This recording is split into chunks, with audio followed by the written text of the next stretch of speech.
Thank you, Diane. You're welcome. Richie, I just made you the co-host. If you can kind of keep an eye on the attendees and see if any other committee members come on. Michael Sure, Parisi absolutely. is on under attendee. Michael is there. Hold on, I can let him in.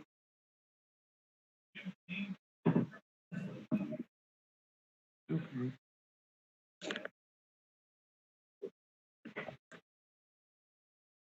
Okay. I'm gonna go ahead and start the live stream on YouTube. Wonderful. Do we need to do a roll call for subcommittee meetings? I forget. Yes, Yes. typically, as the chair, you would do a roll call recognizing Stacy and Susan as the members, and then Awesome. you would acknowledge any other members who are in attendance. Awesome.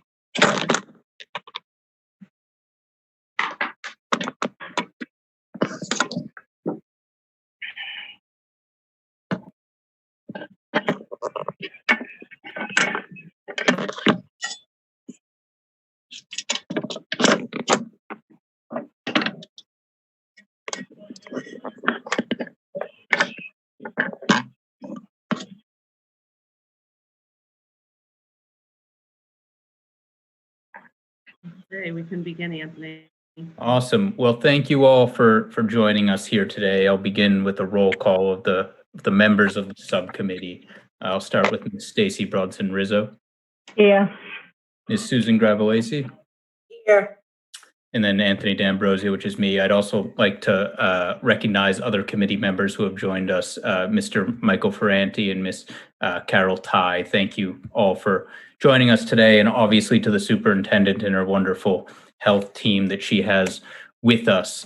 So the way that I envision this meeting going broadly is I'd like to lay out the framework through which I am viewing this reopening issue and this safe in-person potential reopening discussion. I'd like to ask a few questions and then obviously hope that my fellow committee and subcommittee members can add on their own individual questions about the reopening model that the superintendent was kind enough to circulate last week. But just to start, I don't think there's any doubt that we sit here today amidst a crisis of massive proportions. COVID-19 has challenged this community to its very core, and it'll continue to do so for the foreseeable future.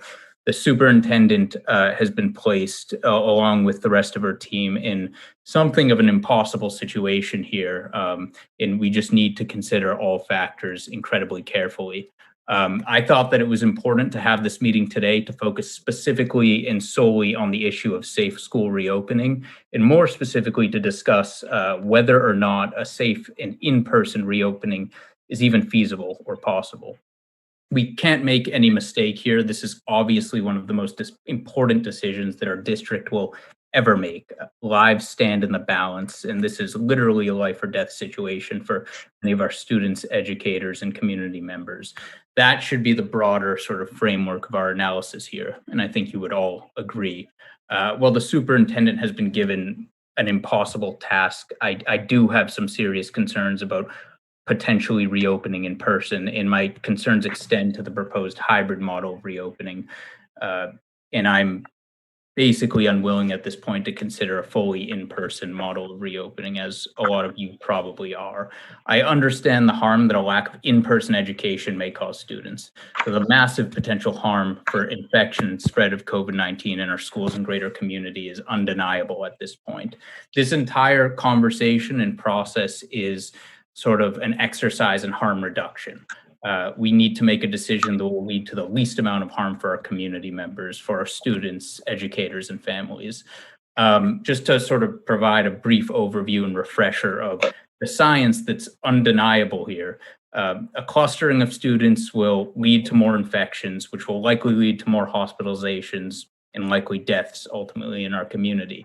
I think that we just need to be as clear as possible about this and about the science and ultimate domino effect that it entails. More clusters of students leads to more infections, leads to more hospitalizations and deaths. At this point, if she's able, I'd love if the superintendent could put up the chart that I forwarded her earlier. I think that this will give us sort of a helpful reference point. This chart is available on the City of Revere's website. Just let me know when you're able to put it up.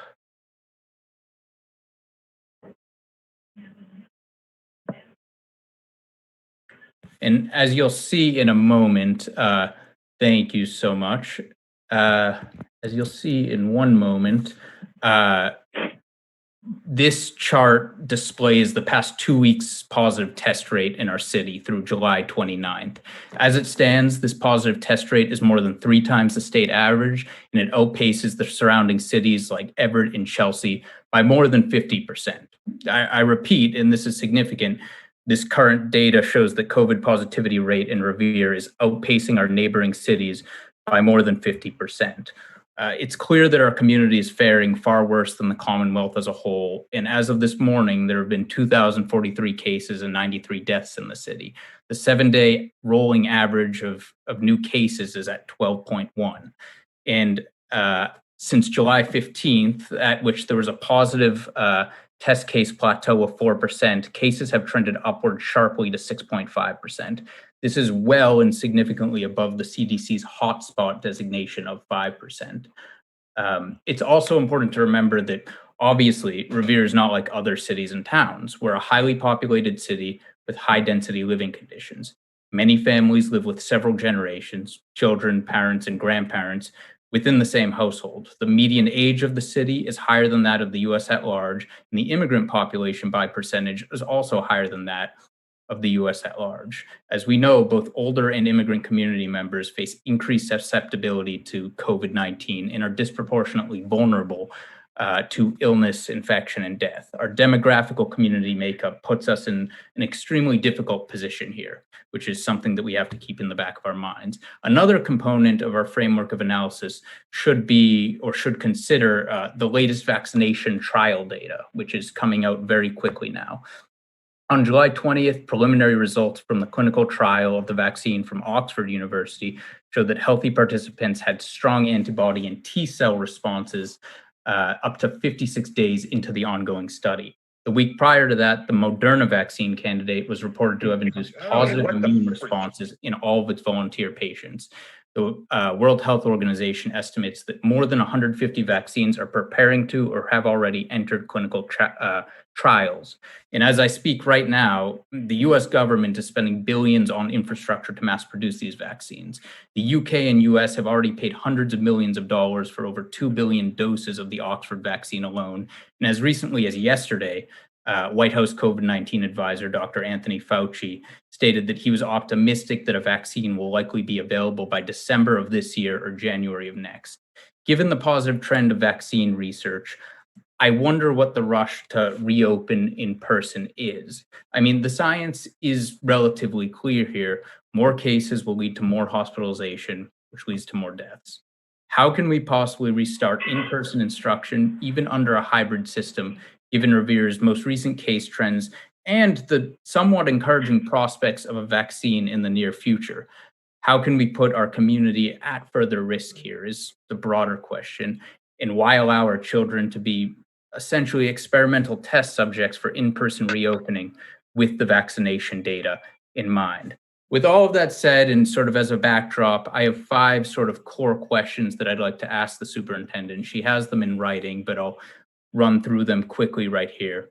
And they all have to do specifically with the proposed model for reopening that she was, kind enough to work through and circulate last week. First is that the hybrid model discusses screening for students, educators, and staff. Does that screening include COVID medical testing, actual COVID tests? And if so, do we have the tests and resources to do it? If we do, how do we control for delays in test response times? The second broad question is, how do we control for the 20 to 40% of asymptomatic COVID carriers that studies show exist? The third is that the reopening model states that only workers with quote unquote medium and high risk of exposure, like drivers and nurses, will receive certain selective PPE materials. Shouldn't we also, if the resources provide for it, be providing this equipment to all school teachers and staff? Fourth is that COVID is primarily spread through air droplets within confined areas. We know that, and the data is relatively clear in that regard. How do we ensure that the air ventilation in our classrooms is adequate, especially during the winter? If we are talking about opening windows or doors, what is going to happen in January or February? My final core question is that the plan calls for students to be eating lunch in classrooms silently and without masks. How do we ensure that they're eating silently? And even if they are, how are we controlling for the fact that COVID is spread respiratorily? Even if they're not talking, chewing, breathing, all of these are massive COVID spreaders within a confined area. How do we control for that? So those are my 5 sort of core questions. I'd love for the superintendent or health team to sort of address some of those. And then obviously I'd love for the committee to jump on if possible. Thank you. So I do have the questions written down, Anthony, and I want to begin by saying, or reiterating, I should say, as I said in our town hall meeting last week, that our number one concern is student and staff safety, and that the numbers in there right now do not support opening schools for in-person learning, and that is because our positivity rate exceeds the 5% that all of the experts have agreed is a good threshold for coming together in person. So that's kind of like the first step.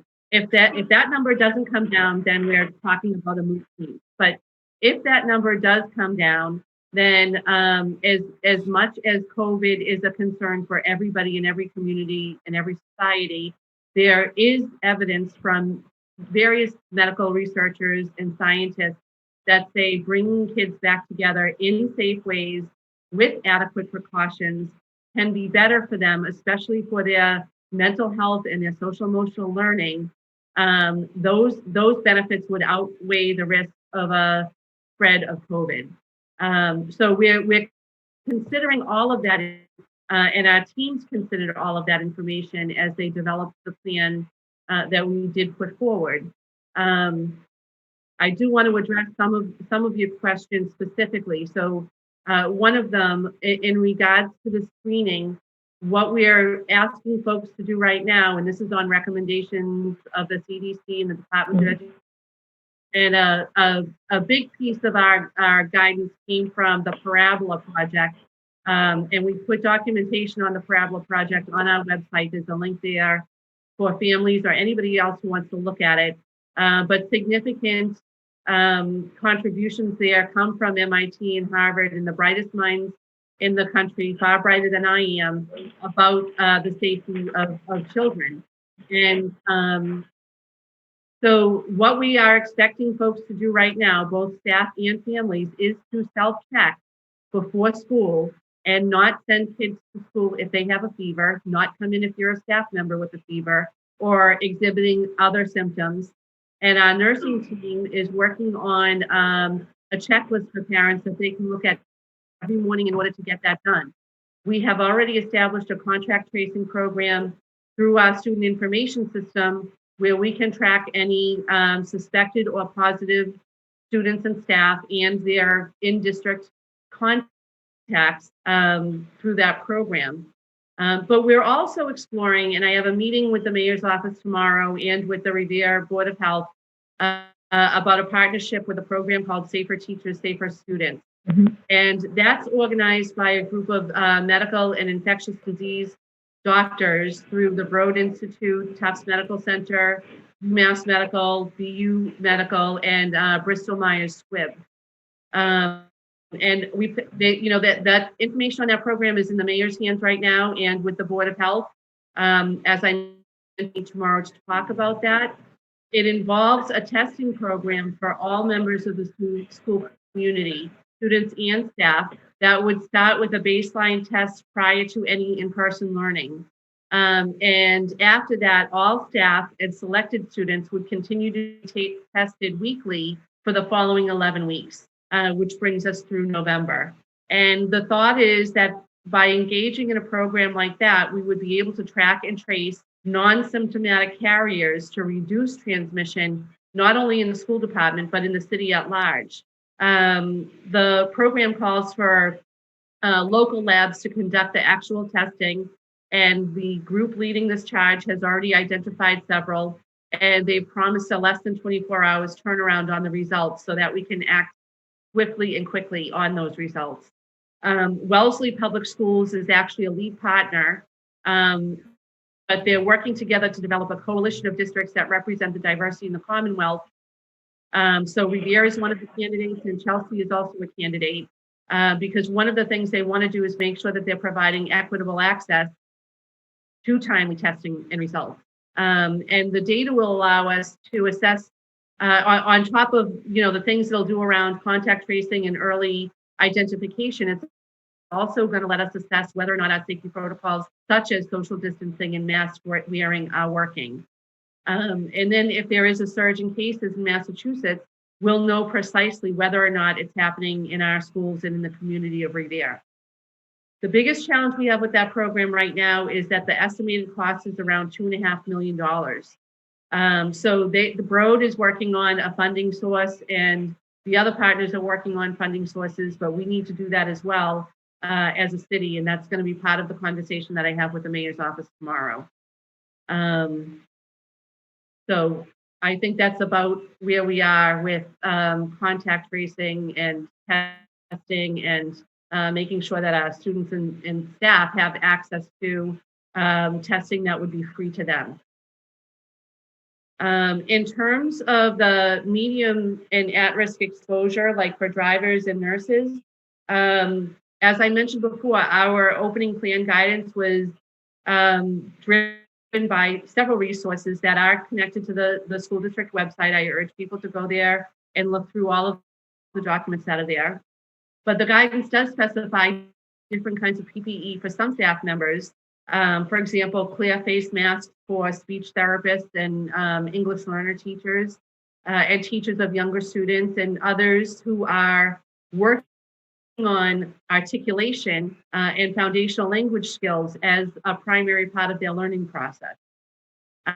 And the guidance from DESE and others calls for gowns and face shields and goggles and other more advanced PPE to be provided to staff members who may come in contact with bodily fluids, particularly while toileting young children and children with special needs. A recommendation of the reopening team was to provide face shields for bus drivers. I don't oppose that, but I believe that what medical professionals across the Commonwealth and the country are indicating as appropriate is what we should follow, and that's what our plan is based off of, and that's why we identified certain individuals who have the more advanced PPE than others.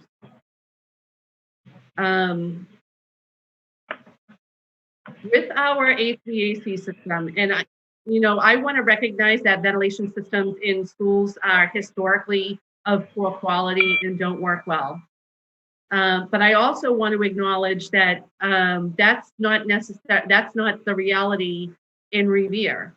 Unlike many school districts, we have a very aggressive preventive maintenance system through our partnership with Amoresco. A lot of districts don't have partnerships like that. They monitor and maintain our systems, and they do. Before COVID, we've been doing quarterly filter replacements, even though the typical guidance is only for twice a year. So we've always been aggressive with our maintenance and care for our HVAC system. And unlike most districts, we have our own maintenance and HVAC teams that can respond on demand to any kind of interruption to the system. Others are waiting days to get a contracted provider in to take care of their problems. 4 of our 8 buildings are less than 15 years old. And in addition to our new schools, I think that somebody might need to hit mute.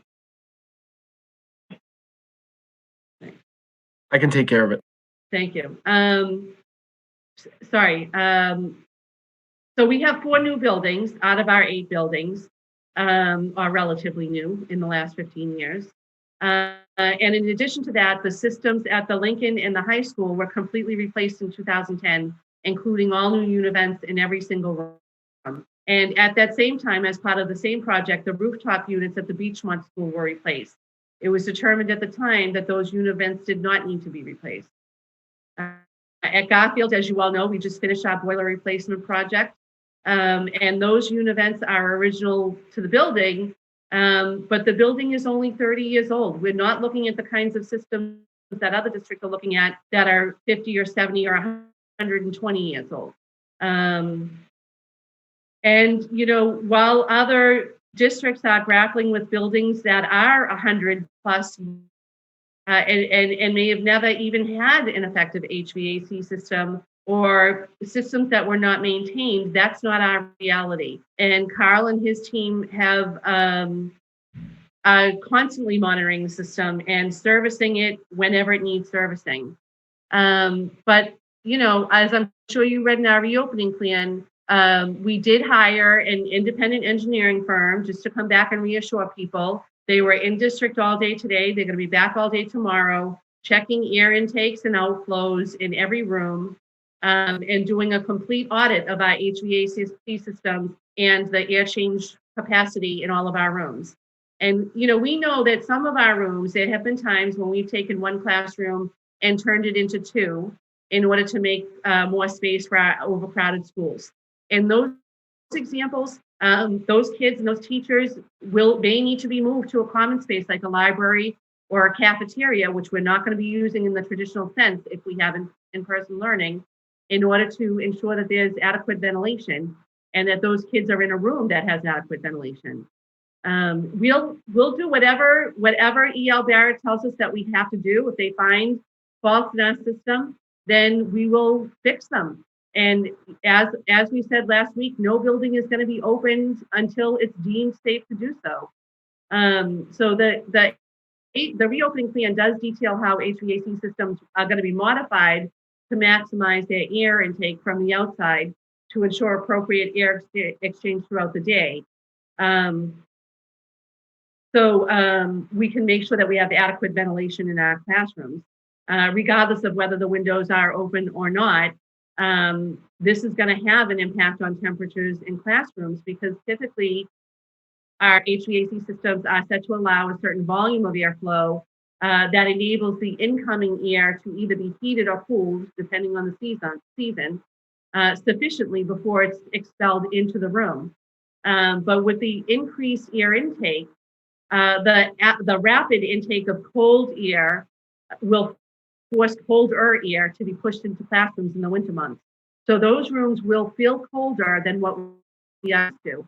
And teachers and students, I would suggest at a minimum have to dress in layers in order to maximize their comfort. And the same kind of thing is going to happen in the warmer months where the rooms, because we're taking in more air from the outside, our rooms are going to be warmer than they typically are. In the usual course of operating without the HVAC system pulling in 100% of air take. I think lunch was the last question. Is that right? Yes. So, the lunch question is a good question. And one thing that we are encouraging, especially in good weather, is that classes take their lunch outside and give the kids an actual chance to have their masks off for a little bit of time and be able to eat at an appropriate social distance, which is defined right now as 6 feet. I know that some of the medical professionals are saying that the gain of a 6 feet distance over a 3 feet distance is inconsequential, but we have elected to stay with the 6 feet separation, at least as we begin a plan to try to get back to school. And even if the kids are eating in the classroom, because their desks are 6 feet apart and their teacher is 6 feet away from the first row of desks, we feel that we will meet this guidance. And, there were teachers on the reopening plan who felt it would be best to put in a rule that kids could not talk during lunch in order to reduce the opportunity for any droplets to be expelled while the rest of the classroom is present without a mask. And, honestly, how is that going to happen? It's going to be through classroom management, with which the vast majority of our teachers are extraordinary at.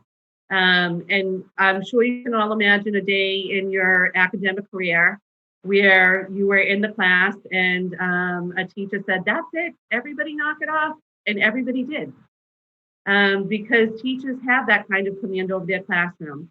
And when we're talking about rooms that might have 10 or 12 in them at a time, it becomes even easier to manage behaviors than it does when you're in a classroom with 25 or 27 or even more kids in some cases. So I guess I'll just wrap up by saying this is all very important. And as you already said, these are unprecedented times. And we need to absolutely make sure that we are going slow and steady and taking the advice of the far more knowledgeable people than I am or than most of us are around what the guidance is and what we should be doing, as long as the needs of our kids are central to our decision making. And I do think that in Revere in particular, if our positivity rate doesn't come down, then I think it is safe to say that all of this discussion is going to inform actions that we're going to take further down the road instead of sooner. So I guess I'll stop there unless there's anything that I missed. May I drill down for a second so if I understand correctly, you're saying that there will be no hybrid teaching if our positivity rate remains above 5% of positive tests. As in it, okay, that's extremely helpful. I'd also like to drill down on the PPE piece for educators. Obviously, we need to protect our staff and educators at all costs. I think everybody here agrees, especially you. The RTA sort of return survey that was circulated this past weekend suggests that over 22% of our teaching staff self-identify as increased risk individuals. It's going to be incredibly important for them and all teachers, obviously, to receive the proper PPE.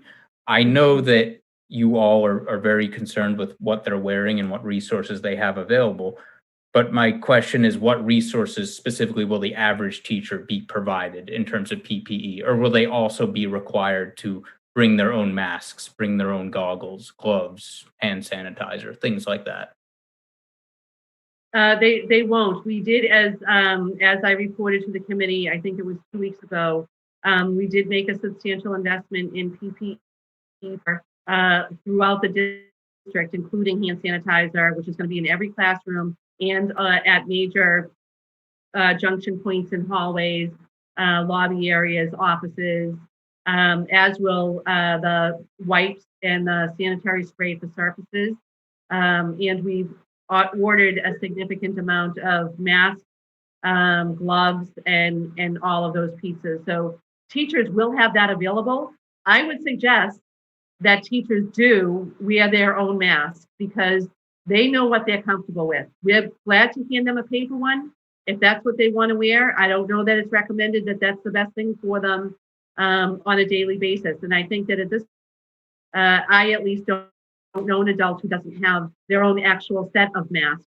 The people that I know are coordinating with outfits and things like that. And we do have 10,000 masks, cloth masks, that Mayfair, the Moroccan organization in Revere, has donated to the school department. So we can give at least every kid and adult in our district at least one cloth mask. And I do know that there will be some adults who just say, I have my own, I'm good. And, that will leave that mask in the pool to go to make sure that kids might have multiple cloth masks by the time we're through with it and see who has what of their own and who wants to take masks from us. Sure. Do we think it's realistic that kids will be able to remember and bring masks every single day and only sort of have 2 or 3 chances to forget before their allotted extra mask number is sort of up in terms of the resources that we sort of possess right now? I guess that's my main concern. We know how forgetful children are. We know that not all families have the resources to provide their own PPE. It would suggest that a significant portion of our children are going to be coming to school fairly regularly without the proper resources. How are we going to handle that situation when we're out of masks? Because 10,000 sounds like a lot, but it might not be in the end, especially if we're doing this for a while. Yeah. The paper mask that we ordered is more of the order of 250,000. Okay. So it's just the cloth masks that we have the 10,000 of. So I think that we will be in good stead with that order. In terms of kids forgetting, kids will forget. And I know it's going to be very much like what we've endured, I guess is the word I'll use, with student IDs at the middle school and high school level. Because kids lose them so frequently, we don't actually send the elementary kids home with them. They leave their IDs at school. We need their IDs in order to do point of service sales with cafeterias and things like that. But we've managed with at least half of our kids to navigate the I forgot my ID. And I think that we'll develop systems where we learn to navigate the I forgot my mask in a similar fashion. So. Great. Thank you. And just to summarize your last point, I do want to be clear, there will be no in-person teaching of any kind unless we drop below 5%. That's correct. Okay. I mean, ultimately that's a school decision, so I shouldn't be saying that. Sure. But I would not recommend to the school committee that they open schools if our positivity rate stays above 5%, as that is a threshold that's been nationally recognized as a point where we shouldn't be gathering. Absolutely. Sorry, I meant your recommendation, but thank you. Yeah. So I have a question, Anthony, and hopefully Diane and maybe Adrian can address it. But first, to make a comment, the proactivity, no one wants it as high as it is, but we also have to remember it is higher mostly because we have been so aggressive in testing in the city. So the numbers are going to go up. And I believe Adrian can also acknowledge today we had great numbers. I think there's one. So compared to what 2 weeks ago when we started doing a lot more testing with Fallon Ambulance coming in, and then now today only being one, I just don't want people to really get nervous about this as like we're a complete big hot spot. We've been doing a lot of testing in the city and that would bring the numbers up. And I'm glad people are being tested. It makes me happy.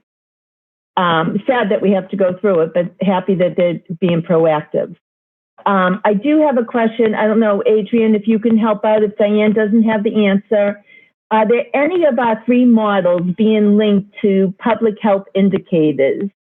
And if so, are there benchmarks? So I'll just say briefly like that, what we just said about my not recommending to the school committee that we do any kind of in-person learning if the positivity rate doesn't go below 5% would be an example of that, but I'll let Adrian say more about what's happening in the city and any of those pieces.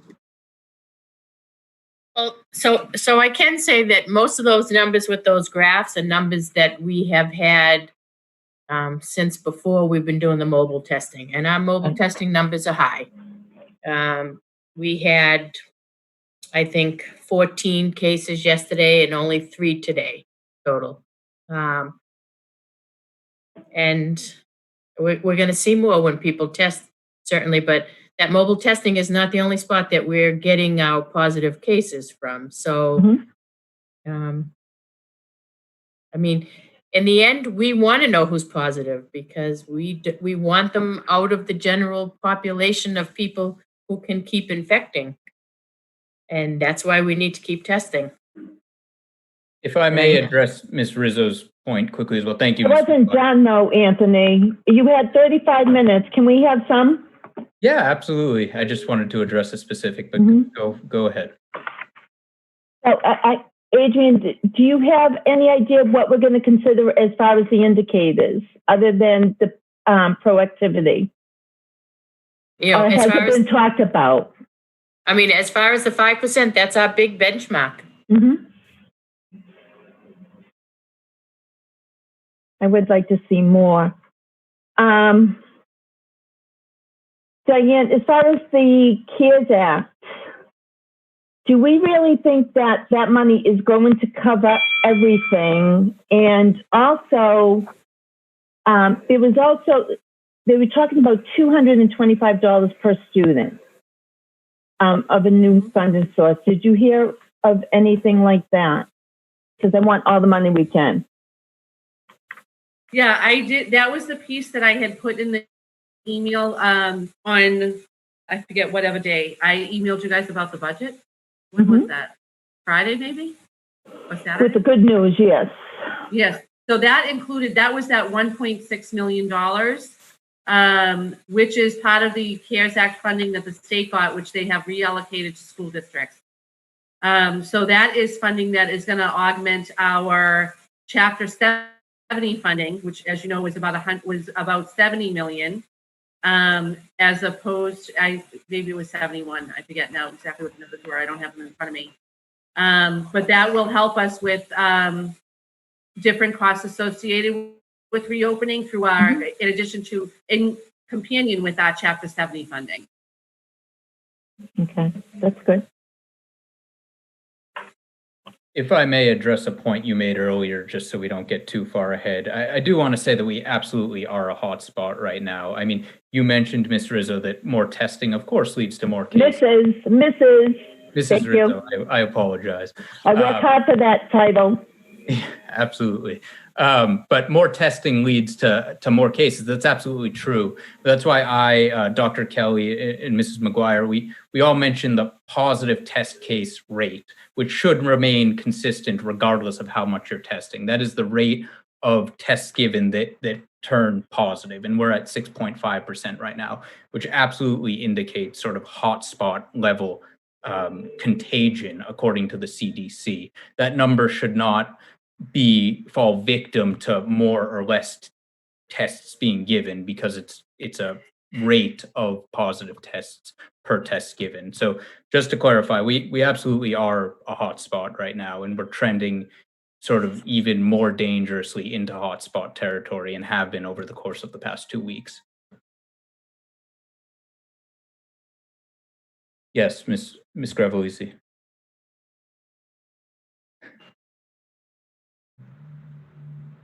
I think she's muted. Oh, can she not unmute? It seems as though she's stuck. There you go. Thank you. Thank you to the host for unmuting me. I thought that people could unmute themselves. I'm sorry. It wouldn't allow me to. I want to first thank Dr. Kelly for clarifying all of those questions that Mr. D'Ambrosio brought up today. I think that, the clarification will make people feel a little bit more at ease about the reopening, regardless of whether we are 100% remote or a hybrid model. I think it goes without saying, thank you for sharing the slide from the City of Revere website. I know myself, and I'm sure every other member here, I've checked it daily since March 14th when all of this came out. So I do check it daily. And I believe, and I can't speak for the others, that we would all agree with the 6.5% rate that none of us would feel comfortable letting the children go into school. I mean, we do want to stop the spread. We do not want an outbreak. And also with testing rates, I'm extremely happy that Revere's testing. The more testing, the better. The more positive cases, we need to know who's out there. And, earlier, Ms. Rizzo, when you said, we're testing a lot, I know I've heard that from so many people, like, well, you're testing a lot, but we have to. Just because we're testing a lot means we need to find these people that are out there. I use the analogy, if we had a room full of 20 adults that were diabetic and we only tested 10 of them and 10 of them were positive for diabetes, it doesn't mean that the other 10 aren't also diabetic. So I try to use that analogy with people when they say, why are we testing so much? That's why it's such an outbreak. So like I said, with our rate of 6.5%, like, I feel that I can't speak for the whole committee, but I know I wouldn't be comfortable with the children returning to school until we see that CDC guideline of 5% or less. All I wanted to say. Mr. Ferranti. And if I could just add to that, I think that to make a decision right now on August 3rd, like there's so much to look at and so much to consider, and it's one of the things that makes this so complicated. But we already know that however we come back to school, the beginning of the year is likely to involve several days of professional development with teachers. That still needs to be negotiated with the union, but I think it's safe to anticipate that we would be looking at several days of professional development at the start of the school year. And so if we were talking about the possibility of kids coming back in person, we would be looking at around the middle of September or later. That's 6 weeks away from now. And for better or for worse, we've all seen how rapidly things change with COVID. And I just wouldn't want to see the committee lock itself into a position until it's necessary that we become locked into a position. And my own opinion, which I shared at the virtual town hall, was that should happen around the time of next week when you are going to vote on which plan I should submit to the Department of Education. And I don't know that a whole lot will change between now and then, but I think that we owe it to the kids to make sure that we have all of the right information before we make that decision. And I think that we should also be talking at that time about whichever mode the school committee selects to go back in. I mean, we're going to go back. It might be fully remote or it might be hybrid. As Mr. D'Ambrosio mentioned, we don't have the kind of infrastructure in Revere that we can entertain the idea of coming back fully. So looking at those two positions, whichever one we move into, we need to be planning in case, well, if we start off remote, we need to be planning to get into hybrid as soon as we can. And if we start off hybrid, we need to be planning to switch to remote if we have to very quickly. So. Just a quick interjection. May I remind my colleagues of open meeting law? If everyone is going to express their opinion right now, that becomes an illegal vote. So, and also like Diane said, this is so fluid. We don't know what's going to happen in 6 weeks. So we can make our statements, but our decisions need to be left to a public meeting. Thank you. Thanks. I don't think we're making any decisions here. I mean, this is a great conversation that we need to be having. Mr. Ferranti, did you still have your hand up? Yeah. Well, she sort of answered it because I really wanted to know what was the drop dead date for the rate, going under 5%. And it looks like that she said it would be next week would be the determination. But for some reason, if the numbers sort of dip between, say, now and a couple of weeks after our decision, is there a possibility to relook at this situation, Diane? Remote versus, the hybrid. Yeah, and I think that it gets a little bit tricky for parents. Like, so I think that if the committee was to vote to go to a hybrid model, it might be a little bit easier to pull back from that. I think that if you vote to do a fully remote model, it's to be difficult to move to a hybrid model from that position. That would probably take a little bit more doing. And, as long as we're all just sharing thoughts and ideas, I'll share with you that one of my worries is if we can't find a way to come back in a hybrid model, are we ever going to find a way to come back in a hybrid model? It's one of the things that I worry about, that we might never get to a space where we feel like even if there's vaccination at the end of this year or at the start of next year, I'm just wondering if the public mindset then will be, well, we need to wait and see what happens with the vaccine. We need to watch the trials and see if it's effective. And so I just, one of the things that keeps me awake at night is worrying about some kids that might have some different kind of mental health and social emotional needs that haven't been met adequately since March. And I worry that they won't be met, particularly for kids that we haven't already identified as having those needs. Every year, new cases surface for us in the school department. And I just worry that those cases will continue to go undiscovered. And it's not an insignificant thing for the committee to keep as part of their thought process. Yeah, but Diane, I think that becomes another problem because I know we have to be flexible and things change by the day it seems here, with the testing and everything. And, if we start out with the remote thing and then say 30 days later, we go back to the hybrid and then we have another problem, we have to change back to remote. Don't you think that's going to confuse it worse than what it could possibly be when we start the process? I mean, I understand the numbers, and I understand that the 5% is the baseline of doing the hybrid.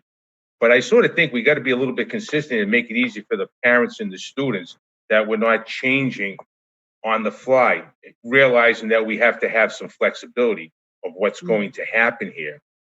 There could be a possibility we don't get back at all this year. I mean, anything's possible right now. I mean, we just don't know what's going to happen. But just to make my last question, that all the testing we're doing, and I think Adrian can answer this one, because we know the addresses where people live, is some of the testing numbers skewed a little bit because people that don't live in the city? Certainly, I can answer that for you. So we're only reporting on the results of people from Revere. You answer the question. Thank you. Do you mind if I invite Joanna and Wes just to see if they wanted to add anything in terms of servicing students with special needs? Please do. Ms. Ty, did you have your hand up? I think she's muted. Okay. I don't know how these are getting muted. Thank you. Just an observation. I think it's clear to everyone and to everyone to whom I've been talking that the 5% is the almost nationally and maybe universally accepted benchmark. So I don't think we need to be concerned about that. I think we're all on board on that. But I'm sensitive to what Mrs. Rizzo had to say about the open meeting law. But I'd like to know something about the professional development because this is a question I have been asked. In the 10 days that we are supposed to be doing professional development, are those 10 days in which the teachers will be taught, or will some of that time be devoted to what the teachers will teach and how they will be teaching? I mean, in general, our professional development in the beginning starts with a visionary statement. Sometimes then we split up and do other things. So the question is, are we talking about 10 days or 10 days and perhaps some more to be devoted to, for example, planning lessons that can be used in concert with other teachers? So I'll start by saying that the commissioner has completed a memorandum of agreement with the major unions to allow for up to 10 days at the start of the school year. It doesn't have to be at the start of the school year to be dedicated to teacher professional development. It's up to the school committee and the teachers union to negotiate exactly how many of those 10 days the Revere teachers would engage in. And it would be up to the school department to develop a program of professional development that would adequately enable teachers to teach effectively in whatever format we're working out of.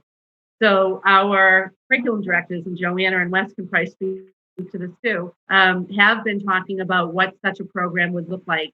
And certainly at least one of the days would be dedicated to appropriate hygiene and appropriate cleaning of the space, their own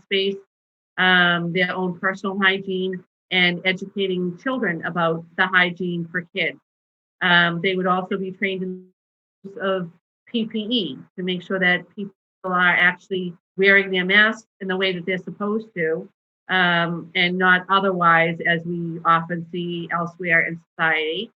And the rest of the time would be dedicated to making sure that they have depth of knowledge about any.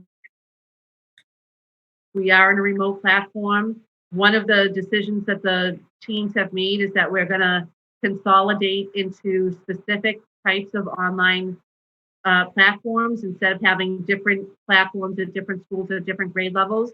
We're all navigate through the Google Suite, so that parents and students don't have to year by year get used to what school they're attending.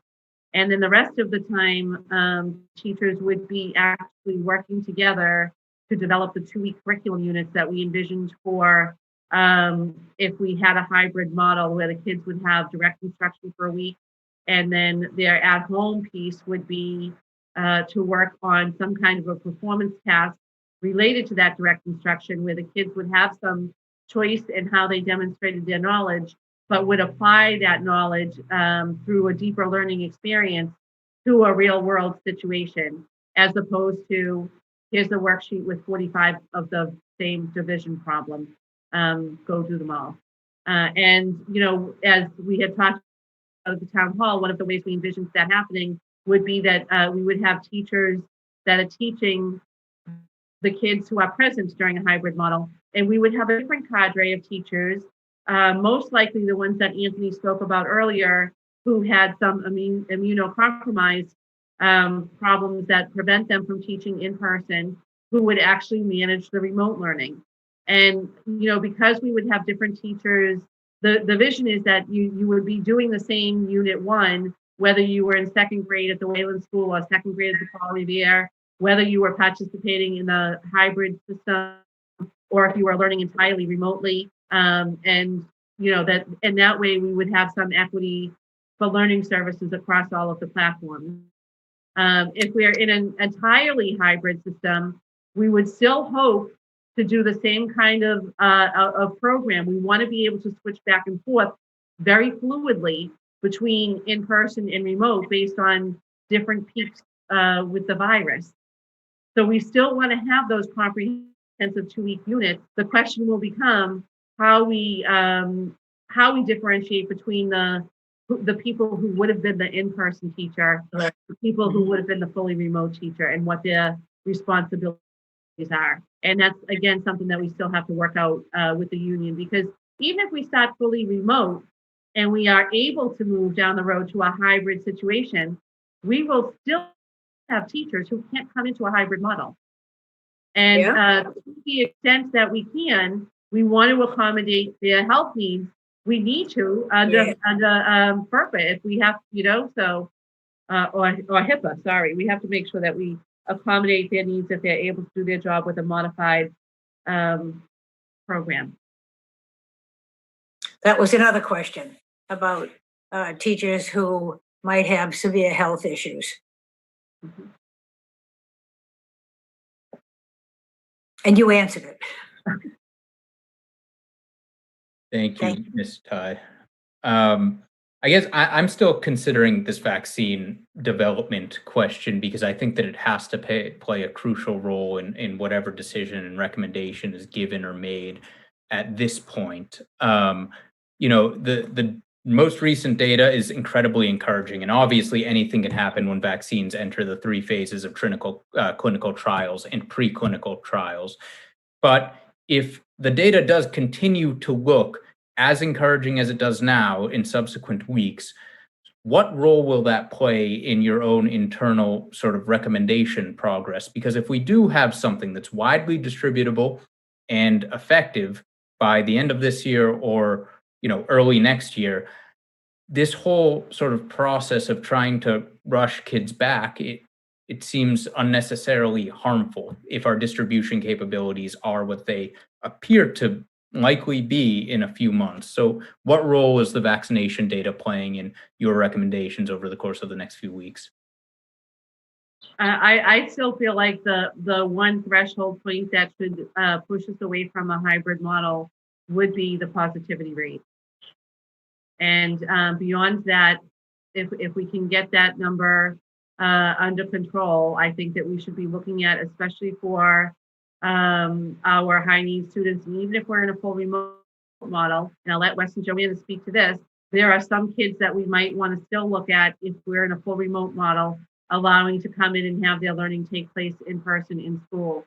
And that would be our severe needs small learning group kids. And there are other kids that we need to think of as well who have supplemental services like occupational therapy and physical therapy, who we still need to think about bringing in physically to receive their services that we still have to provide regardless of what model we're in. So Joanna, you want to speak to that? Sure. Thank you, Dr. Kelly.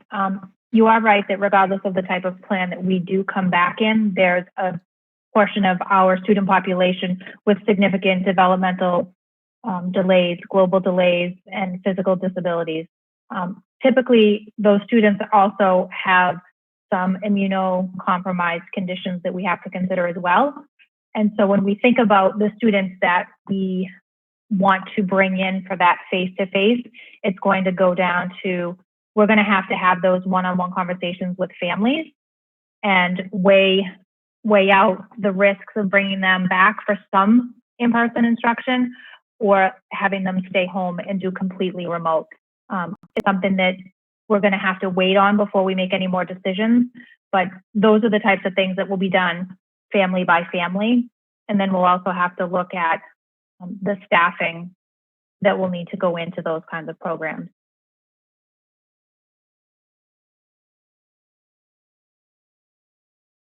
Thank you. I appreciate it. Excellent points. Wes, did you want to add anything for the secondary level? I agree with Ms. Rizzo. These are important years for a number of our students where remote can't appropriately meet their needs. It's a hard balance, but our students should be in front of our decision-making process. So, thanks.